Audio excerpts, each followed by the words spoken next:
ರಾಜ್ಯದ ಎಲ್ಲಾ ಶಾಲಾ ಕಾಲೇಜು ವಿದ್ಯಾರ್ಥಿಗಳಿಗೆ ಉಚಿತ ಬಸ್ ಪಾಸ್. ಅರ್ಜಿ ಸಲ್ಲಿಸುವ ಮುಂಚೆ ವಿಡಿಯೋ ಅನ್ನು ಕೊನೆವರೆಗೂ ನೋಡಿ ಸಂಪೂರ್ಣ ಮಾಹಿತಿ ತಿಳಿದುಕೊಂಡ ನಂತರ ಅರ್ಜಿಯನ್ನು ಸಲ್ಲಿಸಿ. ವಿಡಿಯೋದಲ್ಲಿ ನಾವು ಉಚಿತ ಪಾಸ್ಗಾಗಿ ಅರ್ಜಿಯನ್ನು ಸಲ್ಲಿಸುವ ಹಂತಗಳನ್ನು ಮತ್ತು ಯಾವ ಬಸ್ಸುಗಳಿಗೆ ಉಚಿತ ಬಸ್ ಪಾಸ್ ನೀಡಲಾಗುತ್ತದೆ ಮತ್ತು ಸರ್ಕಾರದ ಸೂಚನೆ ಬಗ್ಗೆ ಸಂಪೂರ್ಣ ಮಾಹಿತಿಯನ್ನು ತಿಳಿಸುತ್ತೇವೆ. ರಾಜ್ಯದ ವಿದ್ಯಾರ್ಥಿ ಸಮೂಹದ ಶೈಕ್ಷಣಿಕ ಪ್ರಗತಿಗೆ ಪೂರಕವಾಗಿ ಕರ್ನಾಟಕ ಸರ್ಕಾರ ಮತ್ತೊಂದು ಐತಿಹಾಸಿಕ ಹೆಜ್ಜೆ ಇಟ್ಟಿದೆ.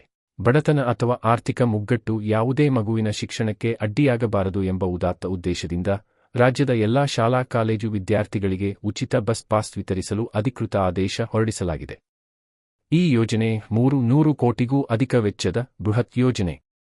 ಈ ಹಿಂದೆ ವಿದ್ಯಾರ್ಥಿ ಪಾಸ್ಗಳ ಒಟ್ಟು ವೆಚ್ಚದಲ್ಲಿ 50% ಸರ್ಕಾರ, 25% ಸಾರಿಗೆ ನಿಗಮಗಳು ಮತ್ತು ಉಳಿದ 25% ಹಣವನ್ನು ವಿದ್ಯಾರ್ಥಿಗಳೇ ಭರಿಸಬೇಕಾಗಿತ್ತು.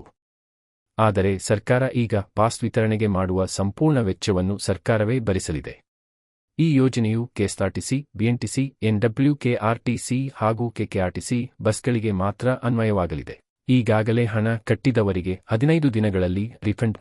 ಇಂತಹ ವಿದ್ಯಾರ್ಥಿಗಳಿಗೆ ಪಾವತಿಸಿರುವ ಸಂಪೂರ್ಣ ಶುಲ್ಕವನ್ನು 15 ದಿನಗಳ ಒಳಗಾಗಿ ಮರುಪಾವತಿಸಲು ಸರ್ಕಾರ ಕಟ್ಟುನಿಟ್ಟಿನ ಆದೇಶ ನೀಡಿದೆ.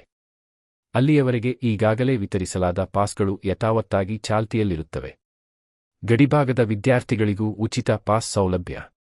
ಉಚಿತ ಬಸ್ ಪಾಸ್ ಪಡೆಯುವುದು ಹೇಗೆ ಎಂದು ಯೋಚಿಸುತ್ತಿದ್ದೀರಾ? ಇಲ್ಲಿದೆ ನೋಡಿ ಸಂಪೂರ್ಣ ಮಾಹಿತಿ. ಆನ್ಲೈನ್ ಅರ್ಜಿ. ವಿದ್ಯಾರ್ಥಿಗಳು ಕರ್ನಾಟಕ ಸರ್ಕಾರದ ಅಧಿಕೃತ ಸೇವಾ ಸಿಂಧು ಆನ್ಲೈನ್ ಪೋರ್ಟಲ್ ಮೂಲಕ ಶಾಲೆಗಳು ಸೇರಿದಂತೆ ಎಲ್ಲಿಂದಲಾದರೂ ಅರ್ಜಿಯನ್ನು ಸಲ್ಲಿಸಬಹುದಾಗಿದೆ.